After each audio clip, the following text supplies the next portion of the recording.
So there is a fungus among us. Yes, fungus among us. Yeah, yeah. Clever. First with the new jokes and last with the old ones. And you may have heard about this. It's starting to gather and gain a lot more attention. It's called Candida Auris. And it was first spotted here in the U.S. in about 2013, and it has now been confirmed in 23 states. It's spreading fairly fast, and last year we logged about 3,350 cases. This year, as of July 18th, we'd already reached 3,100, and that said, it's something that people are picking up in hospitals, and it is drug resistant. To talk about it this morning, it is joining us on the wake up call. It is Rayne Guest. All right, so I already ran down, about the fungus, and talking about it. You are an infection prevention specialist. You've developed a particular way of technology, a rapid disinfection technology to kill things like C. auris, C. diff, tuberculosis, using chemistry that the FDA has authorized in a number of different applications. This is happening in hospitals, and we hear a lot about not only this fungus, but also other things that people end up with when they're hospitalized that they pick up when they're being treated for something completely different. Feeding tubes, ventilators, catheters, all sorts of things.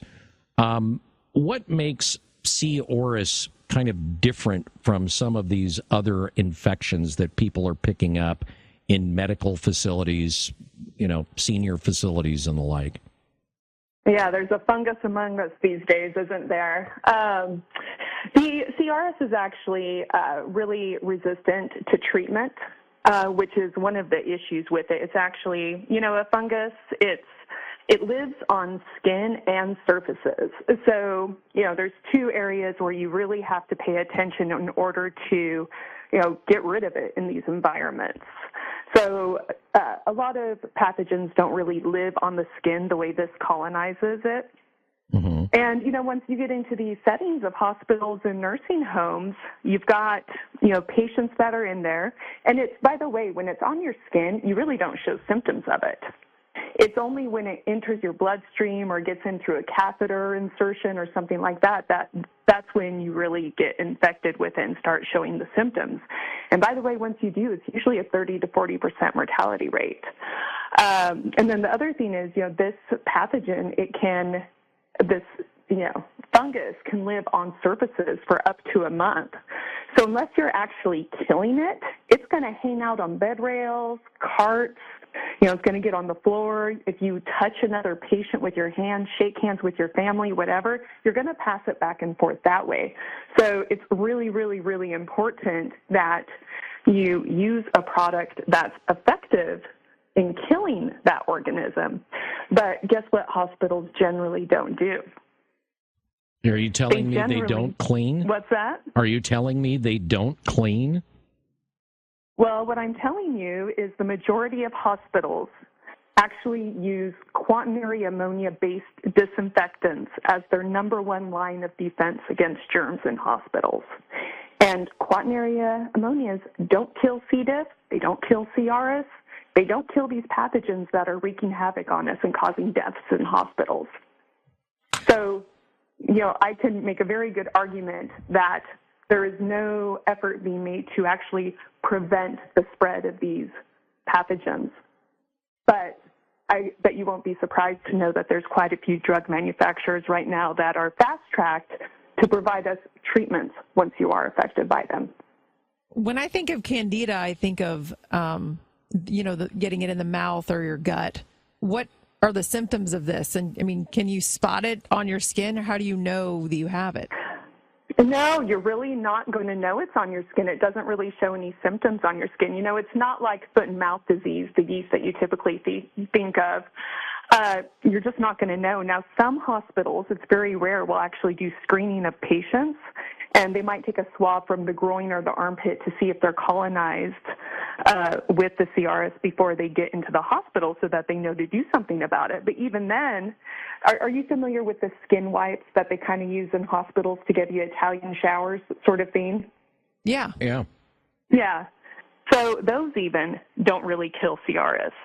Studies have shown that, only about 20-25% of patients that are really thoroughly cleaned with those actually get decolonized from it. So what we have is a patented, you mentioned our technology, and we actually produce hypochlorous acid in this patented device. And hypochlorous acid is what your white blood cells actually make to fight pathogens. And it's highly effective against a wide range of pathogens. Of course, God gave us the best disinfectant in our body, right? So it kills CRS and C. diff and TB and black mold and all these really nasty bugs that most disinfectants don't kill.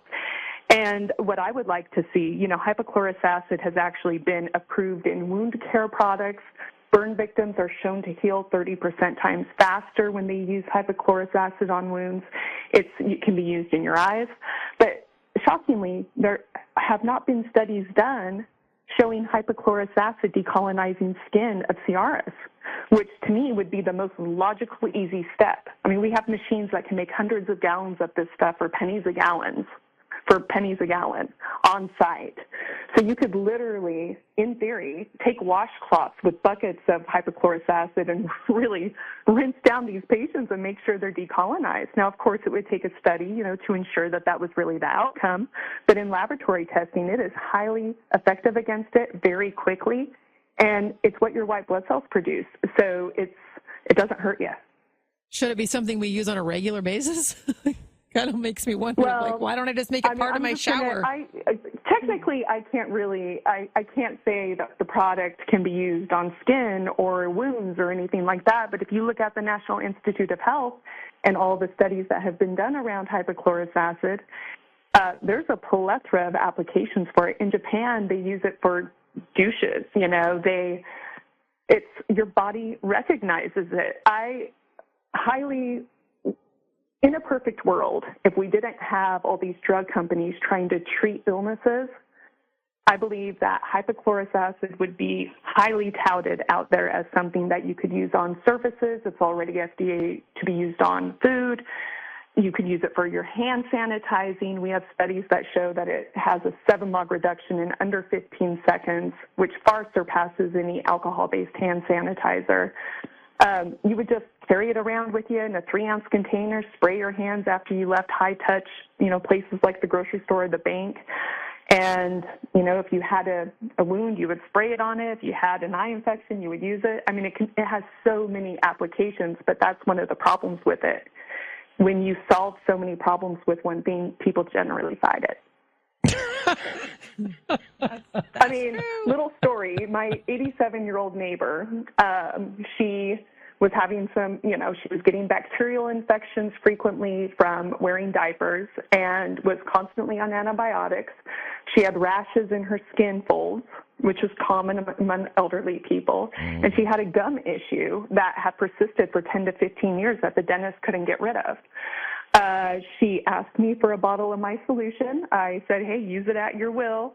And within a couple of days, within a week, she said, my twats never felt so good, my rash is gone, and my gum grew back. So, Wow. There's some pretty good testimonials. We've actually had people at our facility who have ulcers from diabetes come and get it and use it on that and have it heal up faster. So it's a shame that the FDA and organizations aren't really letting the public know all the uses for hypochlorous acid. Well, the interesting thing is, it has been authorized for food processing. Yeah, but guess what they're not using in food processing? Yeah, so nobody's injecting our... go ahead. I was going to say, nobody's injecting our cherries with tetracycline.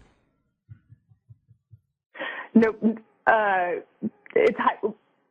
say that word again? I said nobody is injecting our cherries with tetracycline or any other drug. So, yeah, there's not going to be a whole lot of pushback in food processing for something that is going to make... You'd be surprised, actually. So Really? even though it's written in FDA code that you can use it on food contact surfaces without a rinse, it's ultimately up to the end user to use it. And the way the world works right now is there's a few very large global conglomerates that kind of control that space. You know, they're managing, not only do they provide the chemistry, the sanitizers used, they're managing the facilities, so there's no room for new chemistry to get in. So although it may be written in FDA code, it still has to be used. And the avenue for it to get used is it's determined by the people that are in charge of those facilities. And again, it's usually the chemical companies that are in charge of that. But to put it in perspective, in food processing for various applications, so it only requires sanitizers, okay? Sanitizers don't kill your norovirus and all these things that are really wreaking havoc out in the public. Hypochlorous acid is a healthcare grade disinfectant. It's like using a product that qualifies for high school track versus a product that qualifies for the Olympics. But it should be standard, especially with all the foodborne illnesses that we're continually seeing in the news. But it's not. Hand sanitizers, alcohol-based hand sanitizers don't kill norovirus. They don't kill C. diff. It's proven they don't. Hypochlorous acid does. So why won't they allow hypochlorous acid on the list of approved ingredients? No, there's a lot of bureaucracy on the back end in this field. And a lot of money changing hands. Absolutely. You know, you don't make money solving problems at the core. You make more money treating the issues. And unfortunately, as time has gone by, I've been in this space for almost 20 years, and the direction everything has gone is not prevention. It is absolutely ignore what's causing it and then come up with new treatments for it. Rayne, unfortunately, we're out of time. Fascinating stuff. I appreciate you joining us on the Wake Up Call. Thank you. Thank you.